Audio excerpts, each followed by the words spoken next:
দেখো এখন 3টে বাজে, 3:10। তো এবারে দুটো তাল নিয়ে এসেছি। মানে আগের দিনে যে 5টা তাল লেগেছিল সেদিন একটা তাল করেছি, আর একটা তাল খারাপ ছিল ফেলে দিয়েছি, আর একটা তাল এখনো ফ্রিজে রয়েছে। আর আজকে দুটো তাল করব, কারণ অনেককেই দিতে হয়। আজকে দুটো 3টে বাড়িতে দেবো, আর প্লাস আমাদের বাড়িতে কলেজের ছেলেরা থাকে, আর আমাদের বাড়িতে সবাই তালের বড়াও খেতে ভালোবাসে।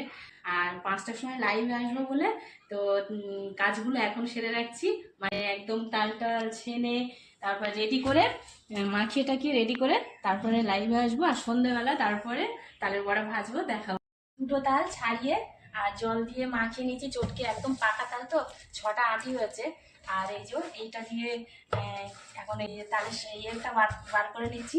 এটা আমার খুব সুন্দর হয় জানেন, এই যে খুব সুন্দর পড়ে, আর একটু খিস থাকে না, মজা। এই যে বার করা হয়ে গেছে, 1 গামলা হয়েছে। এবার এটা চালের গুঁড়ো নিচ্ছি, আগের দিন চালের গুঁড়ো ছিল না। 1 প্যাকেট সুজি, অনেকটা তাল তো 1 প্যাকেট সুজি পুরোটাই নিয়ে নিলাম। এই যে আটা নিচ্ছি, ও মিষ্টির জন্য পরিমাণ মতো চিনি। আগের দিন বাতাসা দিয়ে করেছিলাম, বাতাসা এতটা হবে না, সেই জন্য আবার সবগুলো একসঙ্গে মাখিয়ে নেবো। এই যে রেডি করে রেখে দিয়েছি, তাহলে বড়ার জন্য একদম পুরো রেডি। তো এখন 4টে বাজতে যায়। এবার আমি একটু রেডি হবো, আসে তাই একটু রেডি হয়ে আসবো, আর এটা ঢাকা রেখে দিই।